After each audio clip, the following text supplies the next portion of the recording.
আসসালামু আলাইকুম এভরিওয়ান। কেমন আছেন সবাই? আশা করি সবাই ভালো আছেন। আমি আলহামদুলিল্লাহ ভালো আছি। তো আজকে আমি নিয়ে আসছি একটা রেগুলার ব্লগ নিয়ে। তো আমি আজকে যা যা রান্না করব সেটাই দেখাবো। তো আমি এখানে আজকে দুইটা আইটেম রান্না করব। একটা হচ্ছে ডাঁটা শাক আর একটা হচ্ছে ডাঁটা দিয়ে টাকি মাছ রান্না করব। তো আমি এখানে ফার্স্ট টাইম ডাঁটা শাকগুলো কুচি কুচি করে কেটে ধুয়ে তারপর আমি এটা ভাপিয়ে নিব। তো ডাঁটা শাকটা একটু তেতো লাগে, যার কারণে একটু ভাপিয়ে পানিটা ফেলে দিয়ে রান্না করলে মানে তেতো ভাবটা চলে যায়। তো এই আর কি। তো ডাঁটা শাকটা আমি এখানে সিদ্ধ বসিয়ে দিয়েছি একটু পানি দিয়ে। তো যখন এটা সিদ্ধ হয়ে আসবে তখন নামানোর সময় জাস্ট আমি এখানে মরিচ দিয়ে তারপর এটা আমি একটু থেতলিয়ে নিব। তো আমি এখানে কাঁচা মরিচ আর বোম্বাই মরিচও দিয়েছিলাম একটু ফ্লেভারের জন্য। তো এই আর কি। তো শাকটা আমি নামিয়ে এখানে আমি রসুন রসুন কুচি করে রেখেছি আর পেঁয়াজ কুচি করে রেখেছি, আর আমি হচ্ছে এখানে দুইটা শুকনো মরিচও দিয়ে দিয়েছি। তো আমি এখানে প্যান বসিয়ে দিলাম। তো প্যান বসিয়ে আমি তেলটা গরম হয়ে আসলে তারপর আমি এখানে শুকনো মরিচ দিয়ে দিব। শুকনো মরিচগুলো আমি একটু ভাজা ভাজা করে তারপরে হচ্ছে আমি এখানে পেঁয়াজ আর রসুনটা দিয়ে দিব। আর আমি এখানে সাইডে হচ্ছে ডাঁটাগুলো আগে থেকে একটু ভাপিয়ে পানিটা ফেলে তারপর আমি এটা রান্না করব। তো আমি ডাঁটাগুলো ভাপিয়ে নিয়েছি। আর এখানে হচ্ছে আমি বাগারের জন্য পেঁয়াজ রসুন আমি এটা ভেজে নিচ্ছি। আর আপনারা সবাই জানেন, যারা আমার ভিডিও সবসময় দেখেন, আমাদের বাসায় আসলে গ্যাসের অনেক বেশি প্রবলেম। তো আজকে অনেক বেশি মানে একেবারেই মানে নেই বললেই চলে, একটু ছিল।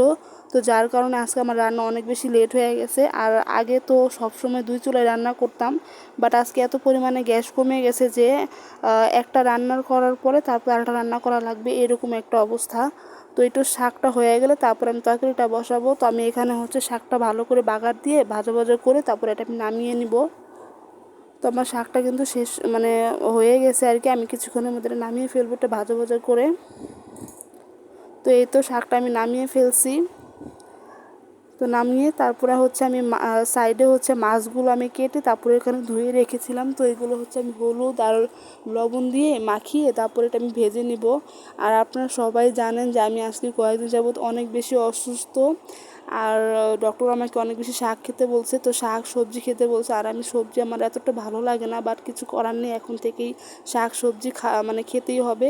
আর আমি চেষ্টা করব প্রতিদিন আমার মানে খাবারের আইটেমে হচ্ছে আমার মানে একটা মানে এক পদ শাক আমি রাখার চেষ্টা করব। তো এই আর কি। তো এখানে হচ্ছে আমি প্যান বসিয়ে দিলাম, প্যান বসিয়ে তারপর আমি তেলটা দিয়ে দিলাম। তো তেলটা যখন গরম হয়ে আসবে তখন আমি এখানে মাছগুলো দিয়ে দিব। তো এই আর কি।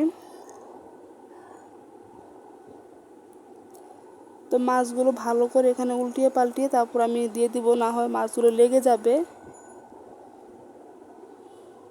মানে গ্যাস না থাকলে মানে মাছগুলো বেশি মানে ভালো করে ভাজা হয় না।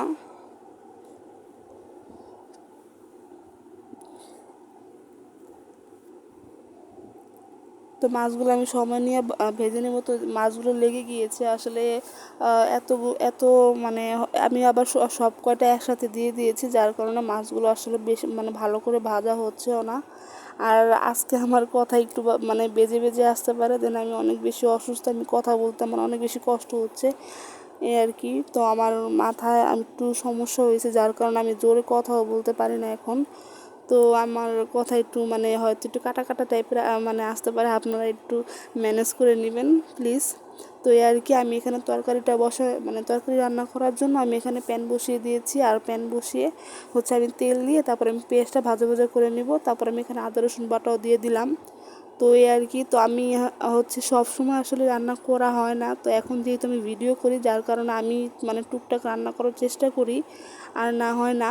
তো রান্নাটা জাস্ট আমি শখের বশেই মানে আমার করা হয়। তো ম্যাক্সিমাম আম্মুই করে সব কিছু, জাস্ট আমি ভিডিও করার জন্য জাস্ট আমি আসলে এখন রান্না বান্না করি। তো এই আর কি। তো হচ্ছে সাইডে যেহেতু গ্যাস নেই, তো সাইডে আমি এখানে পানি বসিয়ে দিয়েছিলাম মানে তরকারির জন্য। তো পানিটা আমি মানে পানিটা না দিলে তো রান্নাটা অনেক বেশি লেট হয়ে যাবে, যার কারণে আমি গরম পানি দিয়ে তারপরে রান্না করব। তো কষানোর জন্য আমি এখানে ফুটন্ত পানি দিয়ে দিলাম।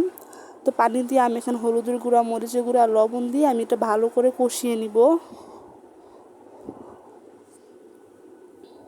তো এই তো মানে আর গ্যাস না থাকার কারণে যেখানে হচ্ছে 1-1.5 ঘন্টার মধ্যে কিন্তু রান্নাটা কমপ্লিট হয়ে যায় 2 চুলায় রান্না করলে। আর গ্যাস না থাকার কারণে প্রায় 3-4 ঘন্টা লেগে যায় আসলে রান্না করতে। দেখা যায় যে আমরা কোনো একটা তরকারি আইটেম রান্না করলে এটা ভাজা লাগে, এটা ডাল লাগে, এটা মানে হচ্ছে ভাত লাগে, তো এটা রান্না করতে অনেক বেশি টাইম লেগে যায় জাস্ট গ্যাসের জন্য। আর সময় যতটুকু থাকে বাট আজকে একেবারেই কমে গেছে। তো এই আর কি। তো আমি হচ্ছে ডাটার সাথে কিছু আলুও দিব। তো আলুগুলো আমি লম্বা লম্বা করে কেটে তারপর আমি আলুগুলো কষিয়ে নিব। যেহেতু আমি ডাটাগুলো আগে থেকে একটু ভাপিয়ে নিয়েছিলাম, যার কারণে আমি আলুটা সিদ্ধ হওয়ার পরে তারপরে ডাটাগুলো দিয়েছি। তো এই তো আমি এখন ডাটাগুলো দিয়ে দিব, আলুগুলো সিদ্ধ হয়ে আসছে। তো ডাটা আর আলু একসাথে আমি ভালো করে কষিয়ে নিব। তো এই তো ভালো করে এটা একটু সময় নিয়ে কষাতে হবে, যেহেতু গ্যাস নেই যার কারণে একটু লেট হচ্ছে। তো আমি এটা ঢেকে ঢেকে এটা ভালো করে আমি কষিয়ে নিচ্ছি। তো আমার এটা কিন্তু অনেকটাই কষা হয়ে গিয়েছে। তো আমি এটা হচ্ছে ঝোলের জন্য পানি দিয়ে দিব। আর সাইডে যে পানিগুলো আমি রেখেছিলাম ফুটানোর জন্য, তো ওই পানিগুলো ফুটে আসছে, তো আমি ওই গরম পানিগুলোই দিয়ে দিলাম ঝোলের জন্য। তো আমি এখানে বেশি একটা ঝোল দিব না, আমি তরকারিটা জাস্ট মাখা মাখা করে রান্না করব। তো পানি দিয়ে তারপর এটা আমি ঢেকে রাখবো। তো ঢেকে রাখার অনেকক্ষণ পর এটা জাস্ট বলক আসছে। তো এই আর কি, মানে পানিটা যখন বলক চলে আসবে তখন আমি এখানে মাছগুলো দিয়ে দেবো। মাছগুলো দিয়ে আমি এটা ভালো করে নাড়া দিয়ে তারপরে মশলাগুলো আমি এটা ঢুকানোর জন্য আমি জাস্ট একটু মিশিয়ে দিব। তো এই তো আমি তো আগেই বলছি যে আমি ঝোলটা একটু মাখা মাখা রাখবো। তো 10-15 মিনিট এরকম মাছটা দিয়ে জাস্ট 10-15 মিনিট আমি এটা এরকম করে রাখবো। তো মশলাটা মাছের মধ্যে ঢুকে গেলে আমি এটা নামিয়ে ফেলবো। তো আমার রান্না কিন্তু একদম কমপ্লিট। তো ভিডিওটা কেমন লাগলো অবভিয়াসলি কমেন্টে জানাবেন। আর যারা যারা এইভাবে যারা যারা ডাটা তরকারি পছন্দ করেন তারা কিন্তু একবার হলে এভাবে খাবেন। তো সবাই ভালো থাকবেন, সুস্থ থাকবেন। তো আজকে এই পর্যন্তই। তো আসসালামু আলাইকুম।